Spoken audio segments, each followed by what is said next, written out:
Welcome to Grace at the Fray, a podcast that explores the many dimensions of God's grace that we find at the frayed edges of life. Come explore how God's grace works to renew your life and send you on mission in His kingdom.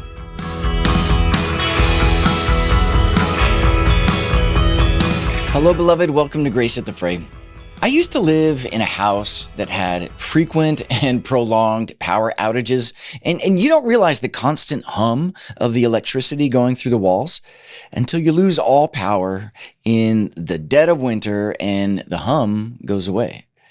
Or like when my house used to back up to the train tracks. We lived there long enough to learn to ignore the sound of the train, but when we moved away, we were shocked at how quiet our new place was. I think anxiety can function a lot like that, constant hum. But this hum is a hum of dread. This episode is about anxiety, specifically anxiety on the mission field. And my guest today is Danielle Martinelli-Taylor. And she's a counselor who spent time on the mission field with Serge and now works with Serge's member care department. And we got a chance to chat about that hum of dread that many missionaries deal with. Many people deal with. Do you struggle with anxiety? Do you know the difference between worry and anxiety? Do you feel like your anxiety is preventing you from participating in the movement of God's kingdom? And do you feel like it's disqualified you from ministry? Do you know how to let Jesus guide you through your struggles with anxiety? If so, I think you're going to really find this conversation very helpful and practical in a lot of ways.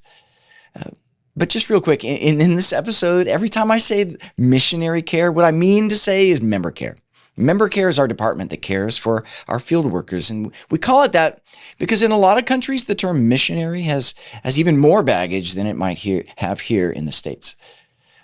We value member care immensely because our missionaries will have longevity on the field if they are well cared for. So I want to invite you now to give towards Serge. Your gifts will go toward caring for our missionaries. And from now till the end of the year, your gift will be doubled. So go to give.serge.org to help us care for our missionaries. Now, this conversation with Danny brought to my mind Psalm 139, 23 and 24. It says, "Search me, O God, and know my heart. Test me, and know my anxious thoughts, and see if there's any offensive way in me, and lead me in the way everlasting." Let the Lord search you. As Danny unpacks the topic of anxiety, I want you to pay attention to the hum of dread that is in your soul and in your body and start to see it as an invitation for the Lord to lead you in the way everlasting. And pay attention to the hum of dread, but if you're overwhelmed by this, by the awareness of this, I want you to settle into the reality that there is grace for the anxious. Your anxiety may not feel like a hum, but maybe more like a cacophony of noise that paralyzes you. It may make you feel disqualified for ministry. It may make you think that God can't use you, but that's a lie. God gives grace to anxious people and leads them in the way everlasting.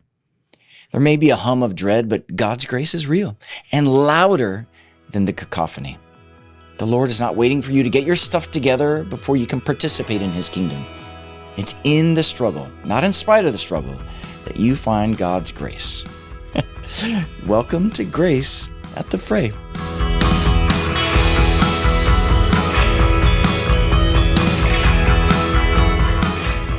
Well, Danny, welcome to Grace at the Fray. Thank you so much for dialing in. From where in Colorado are you? I am technically outside of Denver, but by 10 minutes. So in the Denver area. Okay, that's awesome. Oh man, like a hop, skip, and a jump from the mountains. Are you a hiker, skier? Well, I felt a little intimidated coming to Colorado because people like literally jump off helicopters and go skiing down mountains, and I'm like, that's not me. Is that what your expectation? So was it like the majority of people in Denver? Well, literally, my roommate did that, and like when I moved here, I was like, okay, is this what we should be doing now? So, all that to say, yes, fantastic. I do like hiking, and I can ski down a mountain. I wouldn't say that I No excel. skydiving. No, yeah, skydiving was with my mom, but no jumping out of helicopters to ski down mountains. So Oh, like, so no parachute. This is just like straight out of the helicopter. yeah, like literally from a helicopter to like go down fresh powder, like Oh So man. yeah, but anyway, not extreme sport is what I'm is not what I'm saying, but I do enjoy a good outdoor adventure. That's awesome. Well, tell me some of your story. I know you work for Serge with missionary care, but yeah, tell me a little bit more of your story. Yeah, I'd love to. So I actually grew up outside Boston, Massachusetts, and most of my schooling there. And then I went to undergrad in North Carolina. But then right after undergrad is when somebody told me about this concept of going overseas for 2 years under the title of apprenticeship. And during my undergrad, I had studied abroad in London and really fell in love with the city and fell in love with just the heart, the beat of it, and also just like the need for just Christianity there. It was kind of similar to Boston, where a lot of the just feel towards Christians felt like it was a lot of antagonistic and just a lot of things that were hard and dead. And so all that to say, I was like, oh, I'm going to go back to London, the city, and this Serge apprenticeship thing sounds like a great fit. And so I applied right out of undergrad with a good friend, and we got sent to different boroughs, like different church plants. And I would definitely say that like shifted so much of my trajectory, just the 2 years that I spent there. I did the apprenticeship in a borough called Harrow. Yeah. And that was not the London I experienced when I was studying abroad, and in a beautiful way. It like definitely shifted my perspective, really humbled me, just entering into a different culture and way of thinking and people's stories. So both a really beautiful experience, and I would say my second year, I hit a lot of hard pieces, just hitting anxiety, hitting some pieces that were more difficult and things that I tried to bury. And so that experience did also set me up for these big questions of like, what's next? And what does the Lord have for me? And so because of that experience and just the interactions I had with individuals there and conversations, I actually wanted to pursue counseling. And so that's actually what kind of led me down this path of Well, wanting that to was become the a counselor. catalyst. Yeah, that was the catalyst. Yeah. And so I met some counselors on the field that were part of Surge. Also, I was sitting with women who've been through some really tough things, and I felt, just really inadequate of like, how do I step into their story? How to like, sitting with them, praying for them, amazing. And just feeling this tug of, is there something else, or is there somehow I can step in a different way to guide women who are going through really difficult things? And so, I started looking at different universities, different programs, and I settled on Denver Seminary, which is why I'm in Denver. So Not for the jumping out of the helicopter. no, sadly, not because of that, but it was one of those things where, of course, so many pieces in between, but eventually got to Denver after that apprenticeship, did my MA in counseling. They have a clinical counseling track, which I really appreciated. And so while I was doing that, I stayed with the company and I was the intern coordinator. So I did that for about 3 years, which was really interesting to be on the other side of it and to walk through just stories and circumstances with a lot of young people who also were feeling this call, but also experiencing like, do I not? All those fun questions. And so getting to walk with them and the before and after their internships on the field. So it was wicked cool to still be connected in that way. And then after I finished that counseling degree, I shifted into what I kind of do now with our company, which is the counseling coordinator. And so I just love that Serge is like, hey, there's a need, so let's create something. And so kind of created this role, and I got to step into it and help our workers find all variety of ways, but counseling care. So I do that. And then anyway, I also have started a new role that I've also like helped create. It's called the home assignment specialist. So another thing, just be like, oh, let's put another hat on. But anyway, also helping our people. Yeah. So say more about that. So I totally get the need for counseling with like specific toward within the general Yeah. category of missionary care. But what's this? I didn't know about this other thing. Yeah. So our home assignment specialist is new in the sense of our workers, and most ministries, I would say, have this period of time where they have like a furlough or a home assignment where after so many years on the field, they come back, for 6 months, and usually come back to their home culture. And for a majority of people, that's still the US. And kind of a lot of the feedback we are getting from workers is that it wasn't necessarily super restful when they were coming back. It's a lot of work. Yeah, like that they're experiencing just the shifts in our church culture and our political climates and family dynamics. And so also talking about like anxiety and stress, like that it wasn't a restful experience sometimes to actually come back off the field for this home assignment. And so they're going back to the field, maybe even more tired or still burnt out or things like that. And so kind of in response to that, just that idea of like, how do we care, especially during that time? And so just part of my role is to start creating, vehicles to help curate that time that could really emphasize that rest and renewal of a home assignment, and how to create some structures around that for our workers. So yeah, it's another part of the journey of, I think, how Serge really wants to care for people. That's fantastic. Yeah. Every field worker that I talk to who comes through the home office, they're like, yeah, I'm here for home assignment. And I'm like, sorry. Congratulations. I'm glad and sorry. Yeah. It's always, I have a ton of support raising to do. I have a ton of traveling to do. Yeah. I have a ton of churches to visit.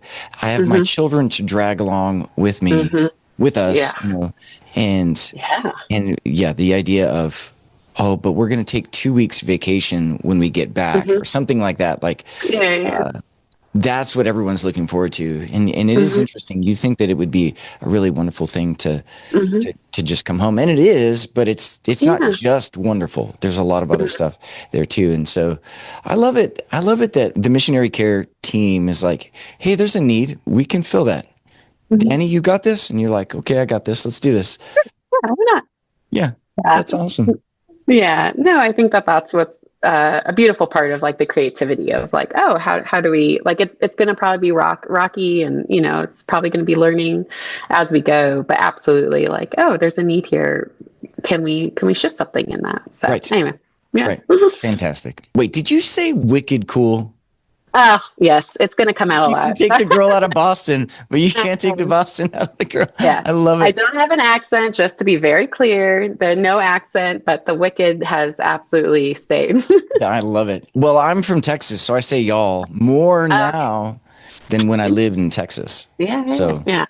There's something in that. And it's there. I want to hear you talk about all things anxiety. Sweet. Specifically anxiety on the mission field. Yeah. And just the way God works his grace into that. It's on the list of things that people go, I can't go on the mission field because I struggle with anxiety, or I'm an anxious person, or et cetera, all the et ceteras that kind of revolve around the idea of anxiety.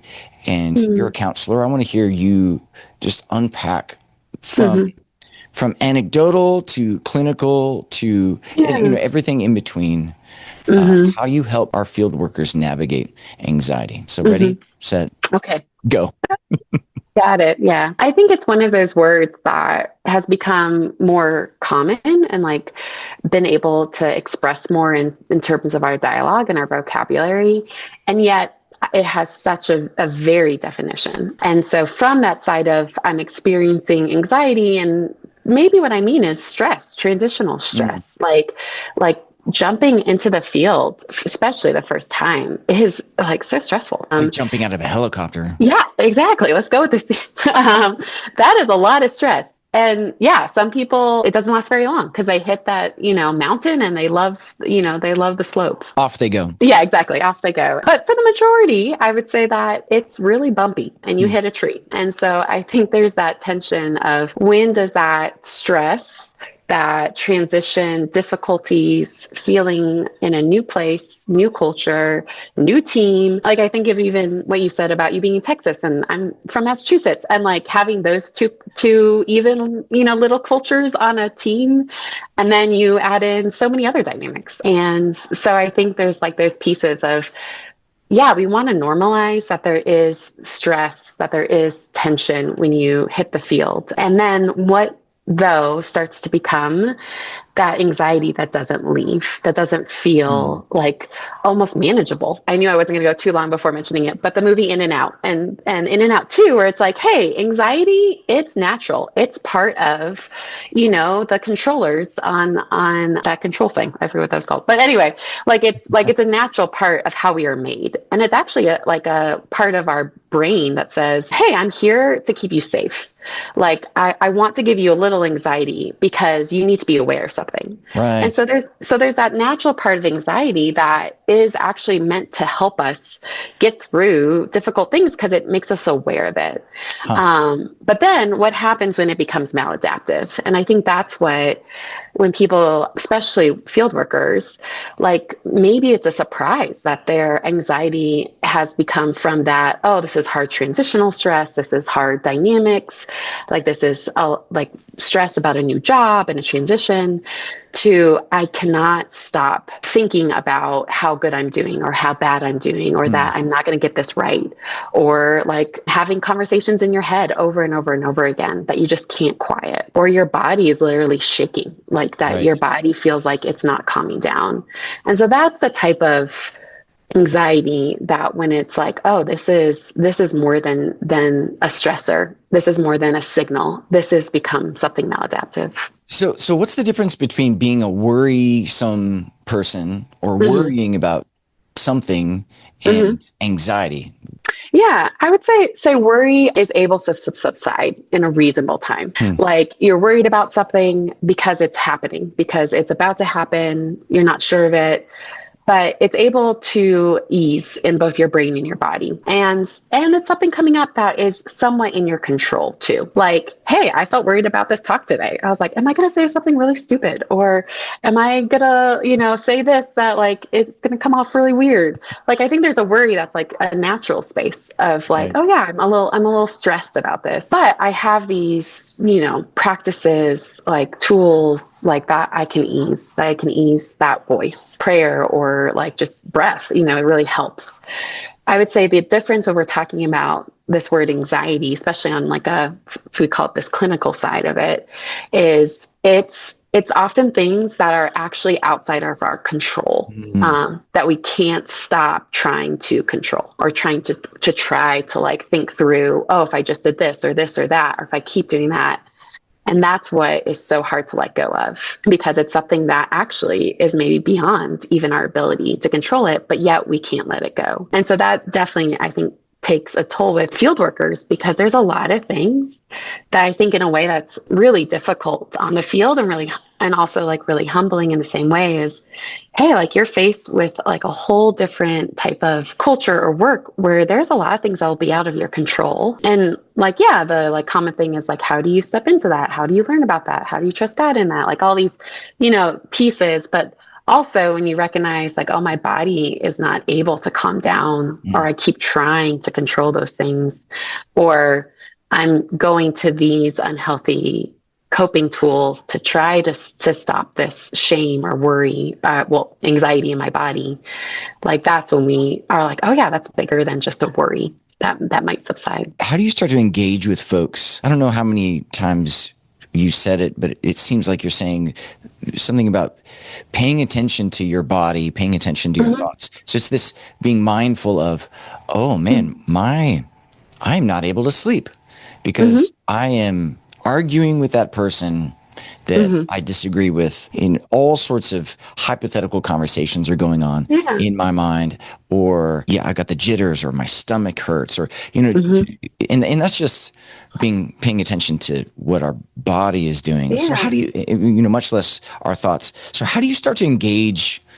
Like how do you, I don't even know what the word is. It's just like how do you swoop in and go, hey, have you ever thought about how you might be really anxious? Or, I don't know, how does it work? Yeah.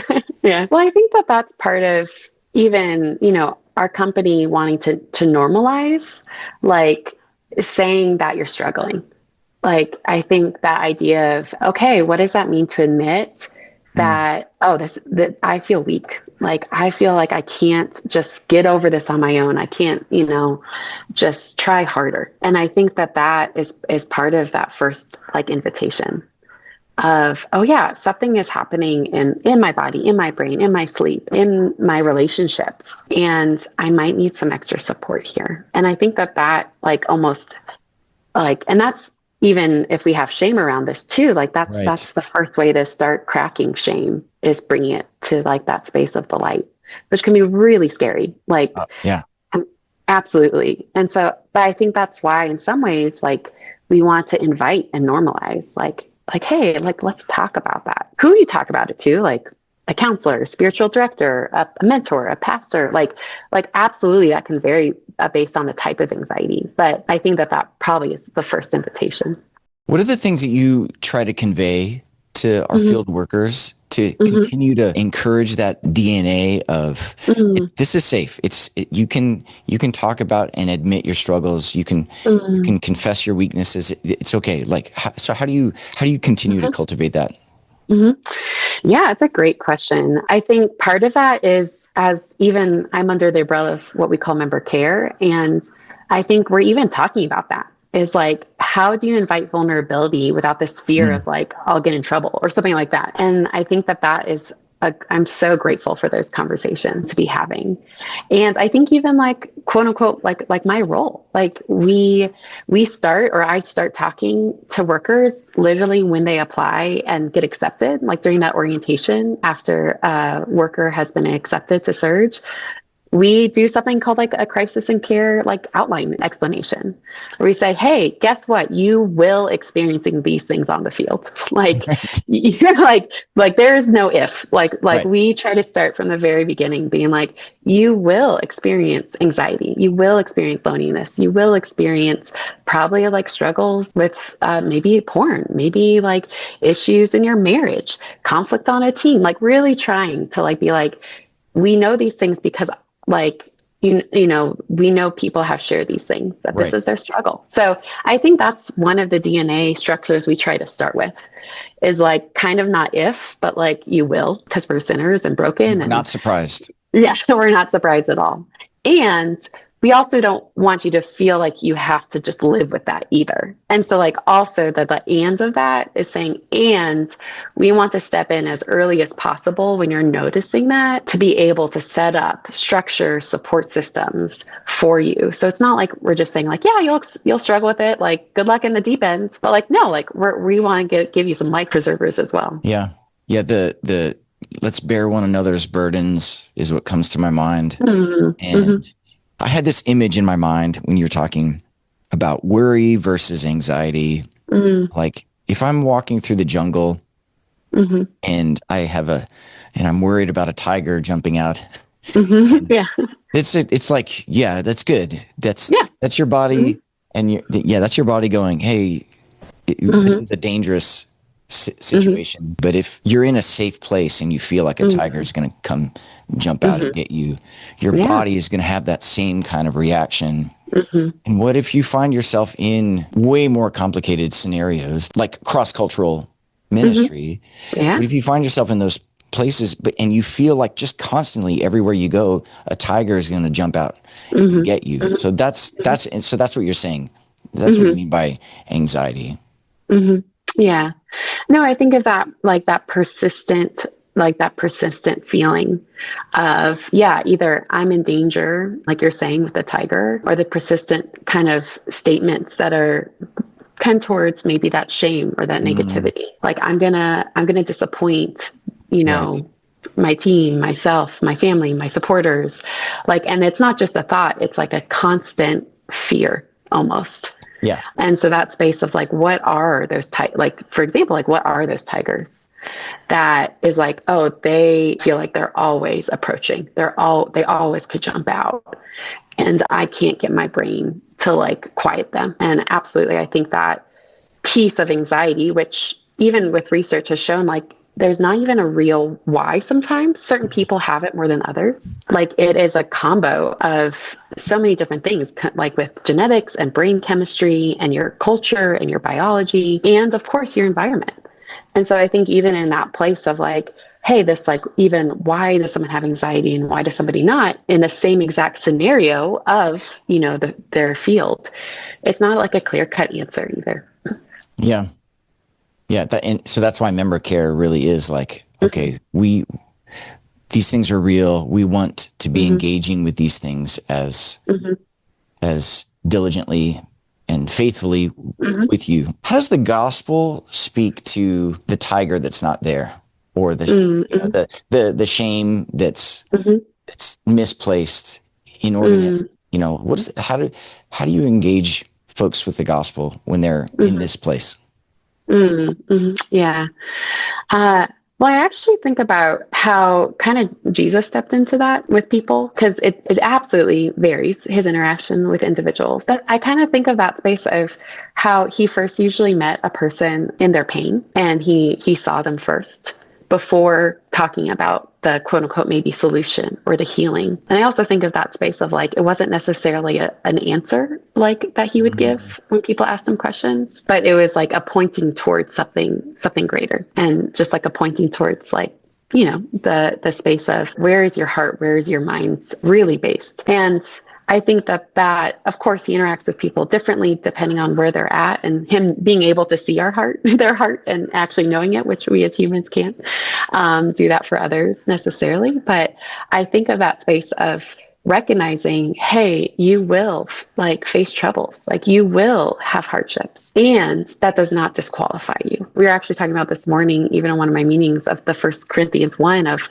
the idea of how do we comfort those when we ourselves have gone through hardships. And Paul says in that 2 Corinthians 1:8, like, we don't want you to be uninformed, like about the troubles we've had ourselves, and that we despaired almost of life itself. I'm paraphrasing a little bit. And just that idea of like, even feeling the fear of death. And I think of that sometimes as that tiger, the fear of what will happen. My body can't calm down. And then in 10, he says, we've delivered us. But I just think of like pausing, and before verse 10 happened, before the, like, he can now say, the Lord deliver us. Like, what was it like for Paul to actually be in that place, and to actually think about like, oh, what was it like to actually be in that mindset of despairing or of worry, or maybe I would say anxiety. And I think that there is that place of like, okay, this is something difficult that we absolutely would go through as believers in varied ways, maybe not all anxiety. And the gospel says like, that does not mean that you are disqualified from my call, and come to me. Like come to me. I think a pastor say one time, like, the reason the Bible has so many like verses that say, do not be afraid, is because he knows we are, That's right. Yeah. And so like, he knows that's what's going to happen. And so I just think of that space of, okay, like that is not a surprise even to our Lord. And yeah, that space of like, he wants us to come even in that place to receive from him. I want to pause this conversation and invite you to join us in prayer for the Serge field workers that we here at the headquarters in Philadelphia are praying for each week. We gather on Tuesday and Friday mornings to pray, and this week we're praying for our teams in Kenya and Malawi. Would you pray with me? Lord, we pray that you would bless these folks. Give them joy in their work in your kingdom and the pleasure of your joy as they follow you. Give them wisdom, and let your grace abound in their relationships with one another, with family members and children, and the people that they serve. Heal all sicknesses, liberate the enslaved, protect them from the powers and principalities of darkness, and restore to them the joy of your salvation. And let your kingdom come and your will be done in these places just as it is in heaven. We pray in your name. Amen. Now, back to the conversation. This is really interesting for me because I'm thinking about how I'm preaching a sermon at a church this Sunday, and I've been really worried about it because I've had writer's block. I've been like really struggling to write this sermon. Yeah. And so that's the specific thing, but I've also been paying attention to the way, just in general, this general hum of dread that is just around when it comes to performing at a certain level, right? And so like, that's where my anxiety resides. It's complex because it's like, here's the lie. You have to be amazing. That's a lot. The truth is, Jesus is going to put you into places where his power is made perfect in your weakness. And so you are going to be participating in things that are amazing. And the temptation for me to hijack that and steal that and be like, look how amazing I am, versus look how amazing it is that I get to participate in this amazing thing. All of that is kind of like floating around in terms of, hey, go be amazing, go preach an amazing sermon, Right. Yeah. or always be an amazing pastor, or watch out, people are looking to you to, all those anxieties that are just kind of like the tiger of disappointing others, the tiger of people pleasing, the tiger of using pastoral ministry to hide my shame. All of those things have come out in my writer's block. Right. Yeah. I'm like, just wrestling with Jesus. It's doesn't even really have anything to do with the passage that I'm preaching on, other than this opportunity to preach this sermon has become a catalyst for engaging with Jesus in these persistent anxieties that are just kind of always there. And I've just noticed, like, man, I hate the way that this feels. I hate the way that my body is reacting, and I hate the way that I've got this. Yeah, I like the idea of a persistent hum of just dread, when I really do love preaching. I really do love actually wrestling with Jesus. And so on Monday, Lori, my wife, is really funny, because I'll be like, oh man, this is going to be really hard. This is going to be rough. I don't know if I have anything. And she's like, man, just wait until Sunday afternoon when it's like I'm driving home and I go, Jesus, that was a lot of fun, wasn't it? Like, yeah.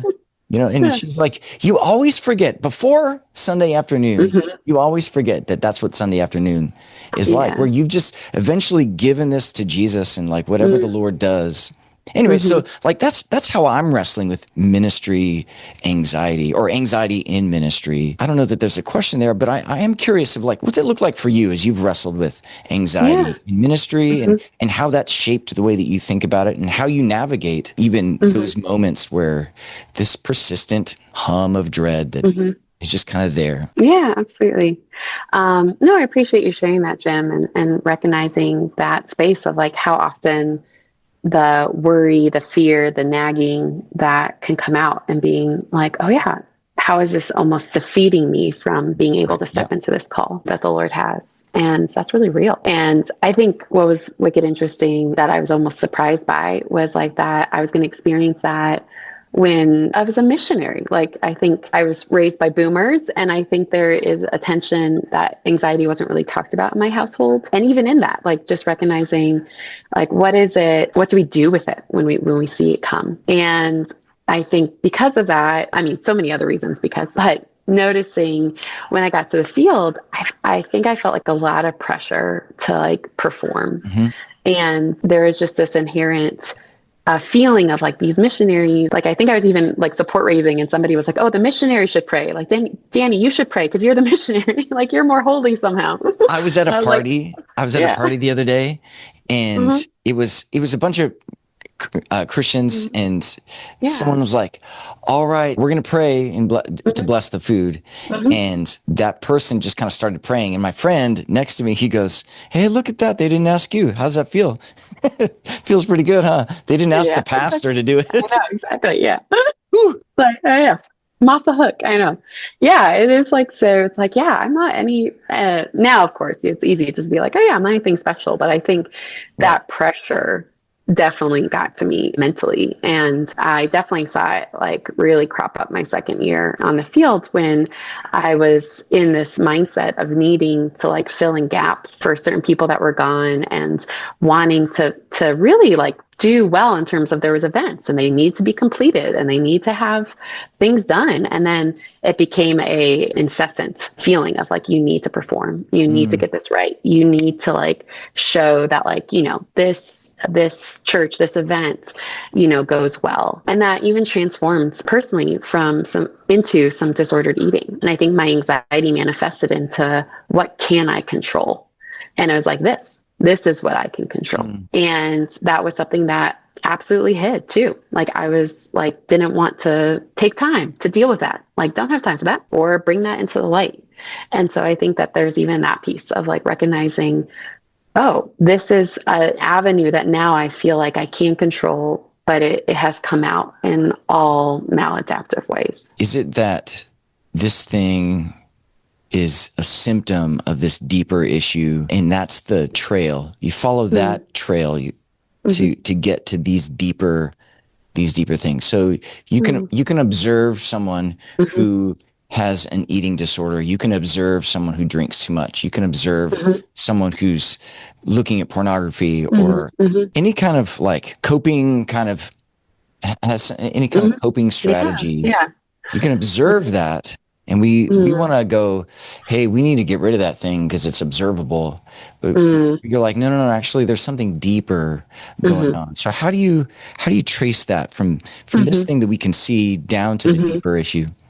I think recognizing what our body reveals is trying to signal us to saying where we actually need help. I work actually a lot with clients who have PTSD. Also, just a quick clarification, I actually don't counsel anybody with Serge. I help them find counselors, but we just like to keep the boundary of, since I'm employed by Serge, I don't want to make it feel awkward if I'm also counseling people within our company, within Serge. But I still counsel individuals who are overseas in, different scenarios. And a lot of my clients absolutely have experienced trauma. And so, which anxiety is a huge component that can come out from trauma. And then a different development of PTSD can also happen. I say all that to preface. Usually the way that I absolutely engage with clients is saying like, okay, like, yeah, your coping tool, it's what is the way that you're trying to like stay like sane in certain ways. Like it's what you reached for to try to ground yourself. And like, we want to recognize that you're trying to like help or care or do something for yourself, but it's not the answer basically.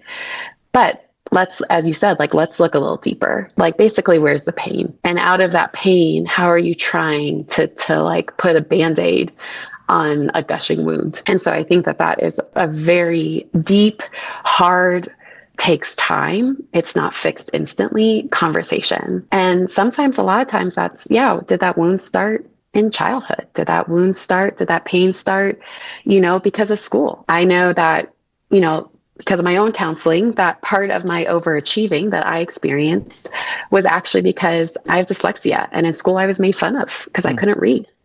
And so part of like wanting to prove myself, even as, a 20-something-year-old back then, was, I still had a wound of like not being smart enough or good enough, like amongst my peers when I was young. And I think that those pieces, both actively saying like that is not where my worth comes from. Like my worth comes from the Lord. And like, I also really need some help to journey through how I heal these pains too. It reminds me of the story of the rich young ruler, which is one of my favorites. And I feel like I constantly go back to it. You talked earlier about how Jesus is with us in the pain. And you're talking just now about like, hey, let's look deeper and find actually where those places of pain are.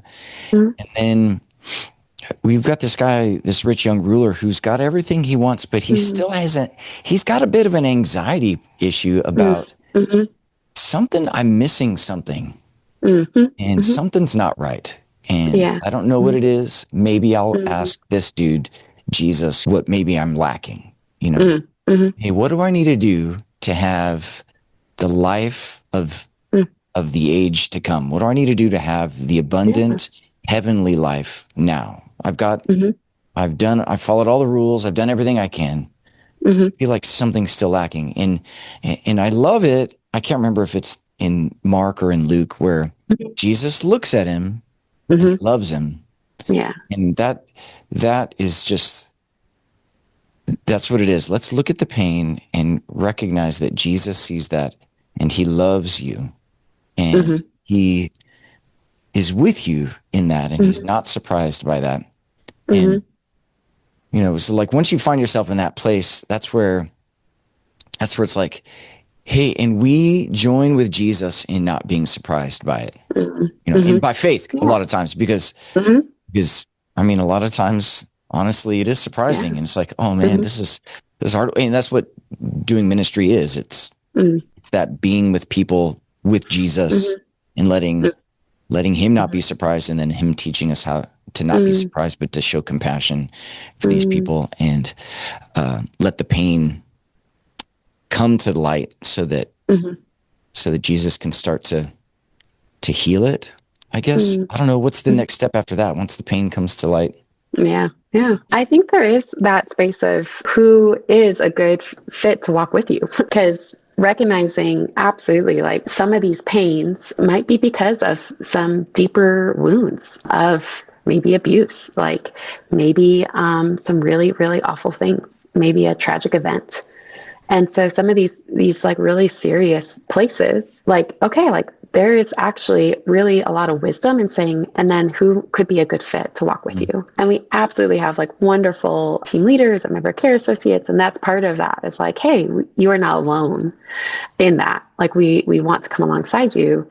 And just like if you broke a bone, you wouldn't go to a PT first, you would go to a doctor to reset it. And so like thinking of the idea of like, okay, that might need, a specific type of counselor. Maybe that needs medication along with a counselor. And so I think that also that wisdom and that discernment of, okay, like this is our revealing, we're seeing it. And now like, what is that place of who can come alongside you that could be a really good fit to walk with you in that place? There's so many things that kind of want to thwart that, especially when you're on the field and we just want to hide. We just want to cope. We just want to, I love even the grace of, hey, do you recognize that your coping mechanisms are actually your search for sanity? And it makes total sense that you do that. There's a generosity there that I really appreciate, that you're like, hey, yeah, you're not crazy for trying to find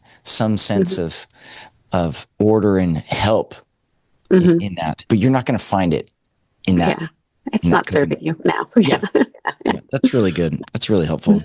So what do you say to someone who's thinking about going on the field, but really knows well enough that they struggle with anxiety? And what do you say to them that those folks that are like, man, I don't think I should go on the field because of my anxiety? Yeah. Well, I feel like it's such a varied answer. I absolutely want to say like, hey, your anxiety does not disqualify you. Like that is not the reason that you can't go, or, that the Lord's not calling you. And so absolutely recognizing like, thank you for sharing, if that's like something they're sharing with, like you as a friend or, a pastor or ministry leader. And also recognizing like, it also takes work. Like there's in a sense of like, what are you doing now that would guide you into some healing? Because if you go to the field without recognizing that you need coping tools and support systems and things that can help, like that will be destruction. And that will not be helpful for you or for the people you're ministering to. And we don't want to set people up like that either. Right. An analogy that comes to mind a lot when I think about somebody taking on too much is there's part of The Hiding Place by Corrie ten Boom. I don't know if you know that book, where she's asking her grandfather, like, what's going on with the concentration camps before, when she's a kid. And he says, hey, can you pick up this suitcase? Yeah. And she can't, and he's like, yeah, that's too heavy for you. He's like, I'm paraphrasing again, but basically like, I'm not going to share that with you because it's too heavy for you right now. And I think of sometimes that gentleness of, okay, what are things that like, hey, this might be too much for me, but that doesn't mean I can't grow into that and grow into that strength and grow into being able to one day pick that suitcase up and handle that. And so I kind of think about that in so many ways of, if you absolutely are struggling with anxiety and also feel called, let's jump into what will help. What will help you build that strength? What will help you recognize what the shame statements are, where it's coming from, how to give you some great coping tools and ways to engage in it. And like, then also that idea of like, it's going to probably crop back up. And so do you feel like you have those resources to know that like you can access that and you can ask for help as well? So that's my long-winded answer to maybe that question. Yeah, that's fantastic. Yeah, that's fantastic. It's another example of this generosity where there are things that I can't handle, and Jesus is like, hey, you don't have to pick that up right now, but we'll get there. You know?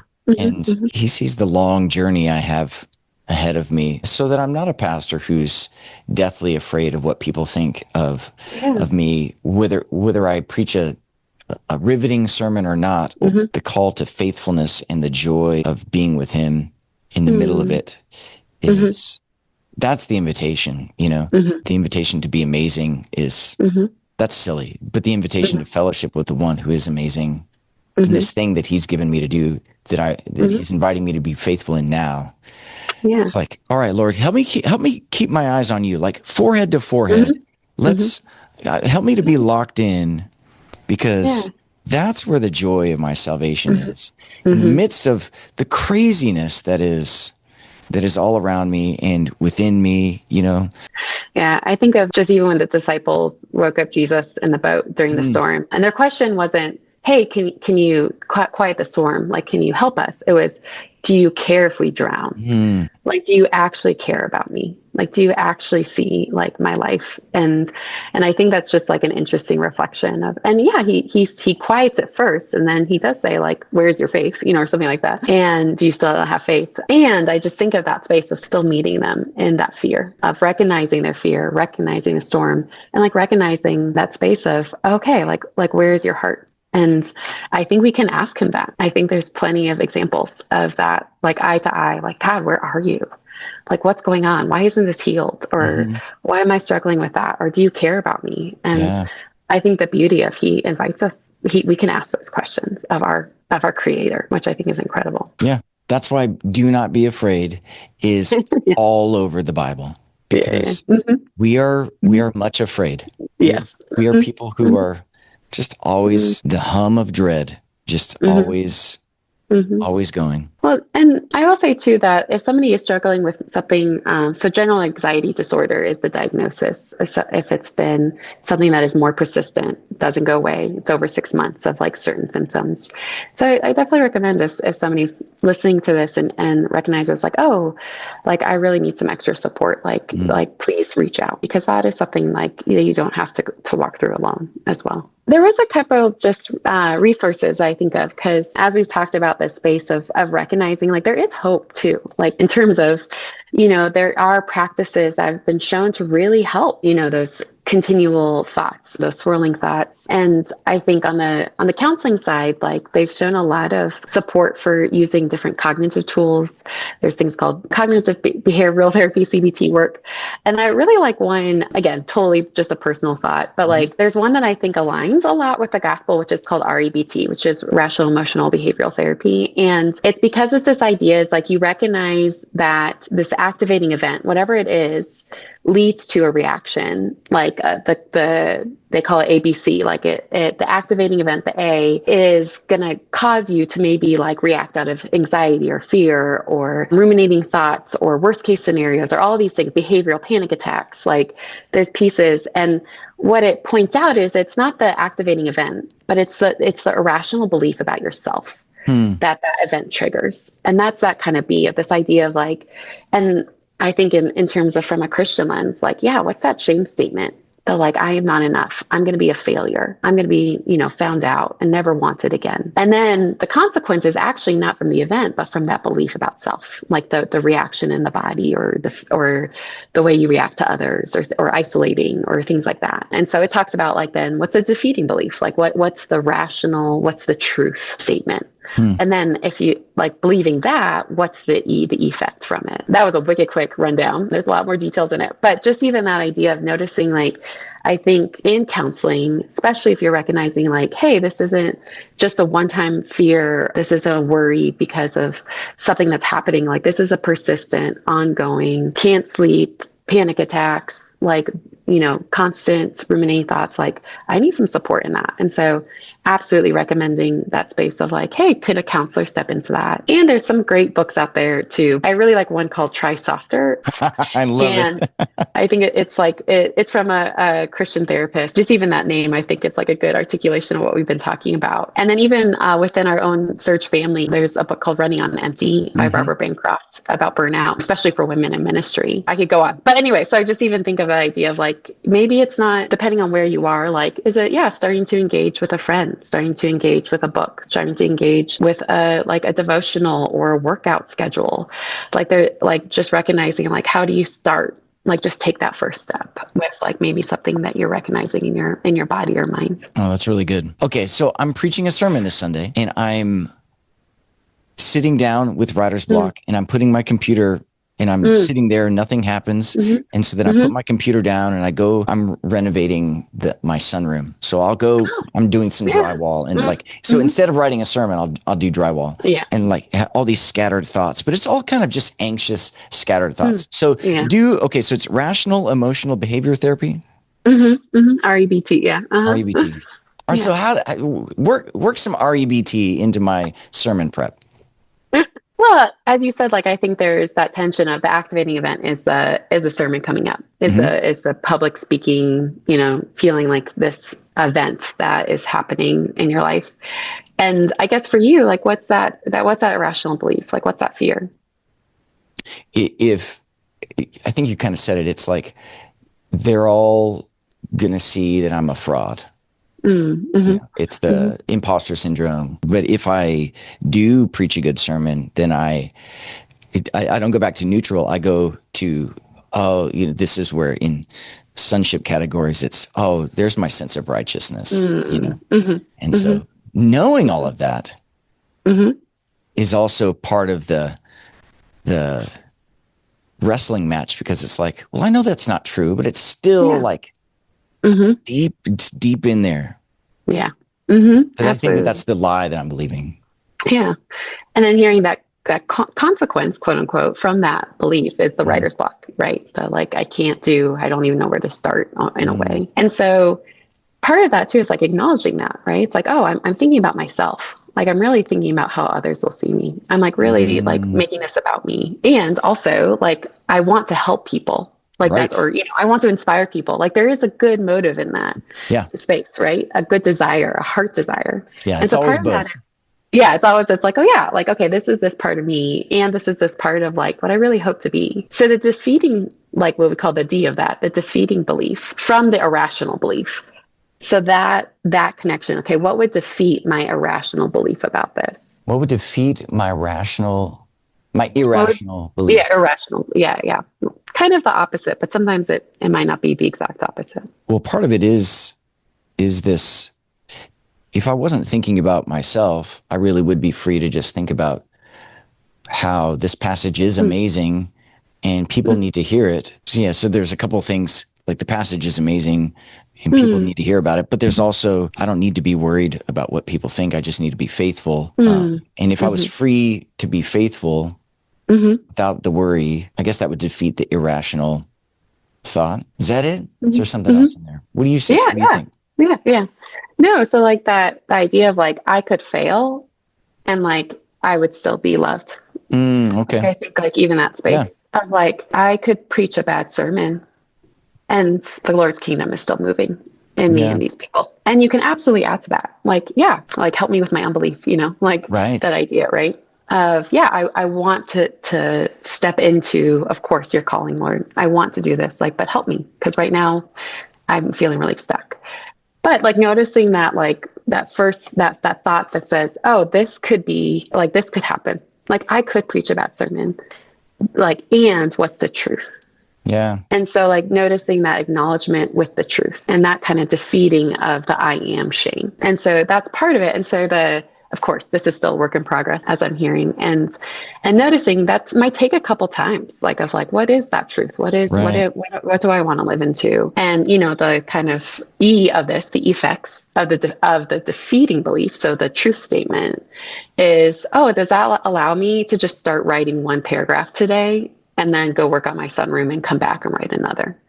Like, that's it, just like one. And then I'm going to go do something and come back to this. Does that allow me to like call up another pastor and like ask for some insight? And like, so the effects is like, hey, it's not like you've like are free from this immediately. It's like, will that allow me to take another step? Instead of the consequence from the old way of thinking was just the shutdown or feeling like the kind of internal space of going inward. The spiraling inward that is anxiety compounded onto anxiety, and just kind of like a hurricane that just builds into a category 5 or whatever eventually. That's really good. And that's where there's this move toward repentance where I recognize, I believe, help me in my unbelief. Oh, what's at stake here? Oh, I could stand to ruin my reputation, or they could never invite me again, or they could be like, oh, this, all it's all the fear of man reputation stuff that's at stake. And so Jesus is like, hey, you're looking for them to give you something that they can't give. Do you want to be free of that? And I'm like, yes. I do want to be free to just love these folks and not be concerned. Well, thanks for helping me on that. Hopefully, yeah. Yeah. And I'll always caveat, disclaimer, like, this idea of like building a relationship with a counselor, a pastor, a mentor, like that's part of it too, because like I can say some like helpful things or these tactics like CBT or REBT, but part of that is like also that walking with of like, okay, it came up again. Like now, like let's step into it again. And I think that that's also a huge part of it too. There's this really beautiful image of this man like walking upstairs and then he falls off into a trampoline and then he comes right back on the stairs, but he's like 2 steps down from where I know what you're talking about. I love You haven't seen that one? Yeah. And I think of that in like our journey with anxiety and other mental health struggles of like, oh my gosh, I've gotten 5 steps further and I feel like I've fallen and now I've taken 2 steps back. But like there's this like gradual still of growing even in the midst of that. And I just think that's also a beautiful like analogy for the way that the Lord says like I still see you in that, like that doesn't disqualify you or mean that you're not good enough. Anyway, so I think of that as like also, if you've seen that video, if you can picture it, I don't even know how you Google it, but anyway, I think it's a beautiful analogy. Yeah, it's a beautiful dance of 2 steps forward, 1 step back.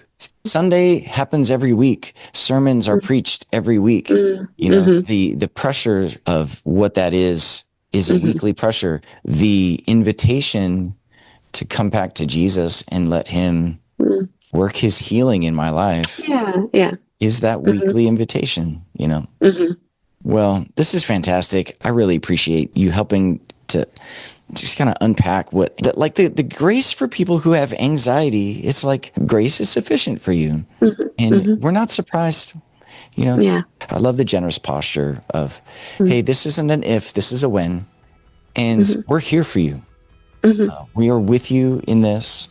So, so thank you so much for hanging out. And thank you for loving our field workers so well. Thank you for being so generous and even modeling vulnerability to them and creating a context for them to do the work that they have been called to do.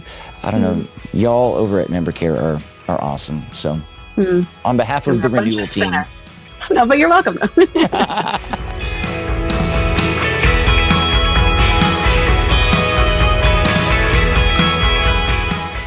I want to celebrate how Danny has found comfort in the Lord and is now offering comfort to our missionaries, walking alongside them to remind them that they're not alone. And if you found this conversation helpful, share it with a friend. Go to YouTube and follow Serge's channel where you can watch all the podcasts as well as see what we're up to all over the world. And go to serge.org, scroll down to the bottom and subscribe to our email list and get more stories of grace in your inbox. And you can see all the ways that you can participate in our vision to see movements of grace reaching, renewing, and restoring all things for the world's good and God's glory. And as you pay attention to your own hum of dread, the paralyzing power that anxiety can have over you, hold fast to this truth. Jesus is victorious over your anxiety, and he has not forgotten you. Your hurt and anxiety are actually what he came to deal with. Jesus took it all on himself as he was crucified in our place. And that's how we know that we can bring our struggles into the light. And it's how we know that we don't need to be ashamed. And since Jesus rose again, we know that we have hope that whether on this side of heaven or the next, there will be a day when this pain no longer has power over us, when perfect love has completely cast out all fear. But there is hope today, in this moment, for all of us who struggle with various forms of anxiety, that constant hum of dread, that paralyzing cacophony that grips us, body and soul. 1 John 3:18 says, when our heart condemns us, there is someone greater than our heart, and he knows all things. So I want you to know the noise that is louder and truer than your hum of dread. And it's God's explosive, joyful song of delight, his love for you. Hear the victory of Christ from the words of Zephaniah 3:17. The Lord your God is in your midst, a mighty one who will save. He will rejoice over you with gladness, and he will quiet you by his love, and he will exult over you with loud singing. This promise is for you. So go in the strength of this promise with this blessing. May the Lord bless you and keep you and make his face to smile down on you. May the Lord be gracious to you, turn his bright eyes to you, and give you his peace. In the name of the Father, the Son, and the Holy Spirit, one God, life everlasting. Amen.